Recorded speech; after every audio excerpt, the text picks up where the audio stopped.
I wanted to look at the question of why do California bills contain reimbursement disclaimers that can actually be ignored?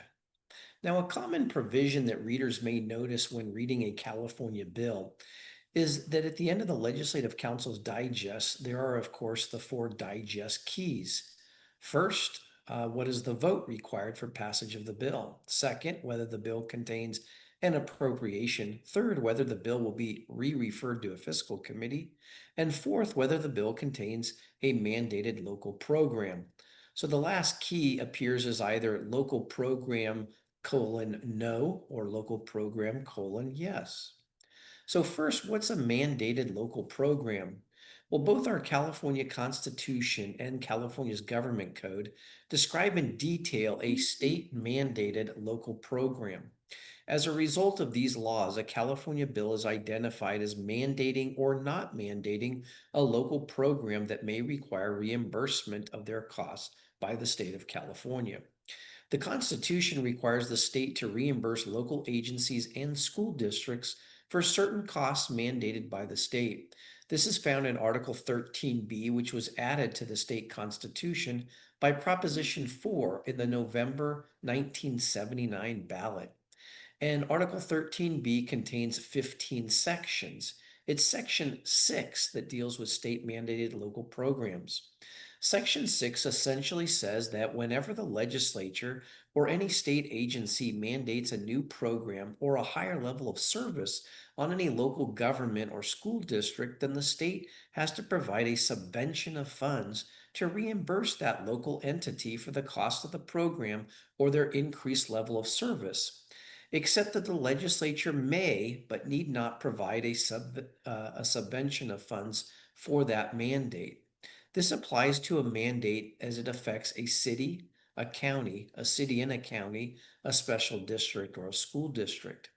So, returning to that Legislative Council digest key, in crafting the language for new laws, the legislature states explicitly or not a requirement is a state mandated local program, a phrase that imposes new or increased requirements on these agencies.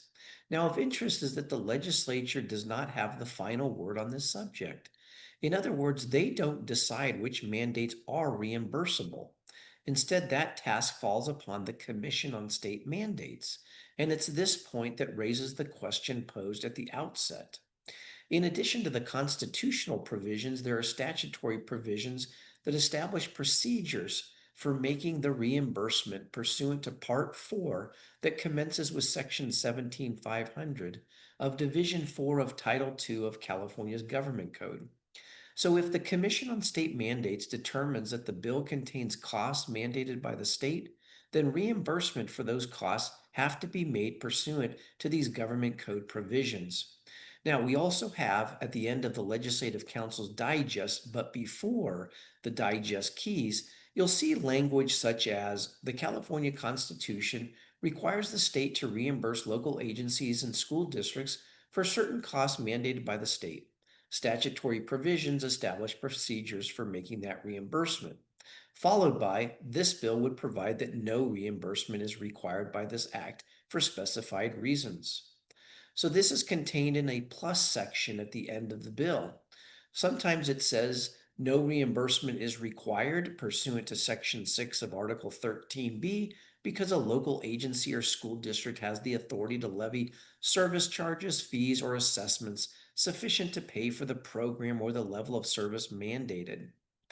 They also might say in the legislative drafting of the bill in that plus section, if the Commission on State Mandates determines that this act contains costs mandated by the state, reimbursement to local agencies and school districts for those costs shall be made pursuant again to Part 7, Division 4, Title 2 of the Government Code. Now, in most of these instances, the legislature declares that no reimbursement is required by a bill because a local agency or school district has authority to level charges or fees or assessments. Now, even if the legislature deems a bill to not require reimbursement to local agencies or school districts, their statement in the bill doesn't actually make that determination.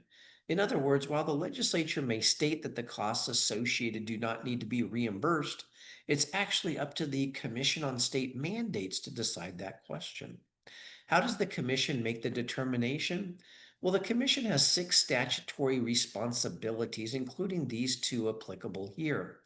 First, test claims of local agencies and school districts that allege the existence of reimbursable state mandated programs. And if a test claim is approved, then they have to adopt parameters and guidelines for claiming reimbursement and prepare a statewide cost estimate. The second of the six responsibilities is request for mandate redeterminations that allege the state's liability for a mandate has been modified based on a subsequent change in the law. The Commission publishes a mandate guide on its website, and it says that, in part, in enacting a statute or imposing an executive order, the legislature, governor, or a state agency may impose a new program or a higher level of service on local agencies or school districts. If the statute or executive order does not contain sufficient funding and there are increased costs as a result of the change in law, the affected local agencies and school districts may seek reimbursement by filing a test claim with the Commission on State Mandates. So, because the Commission on State Mandates makes this determination, regardless of what the bill says, should a California bill actually need to contain any mandate disclaimer language itself?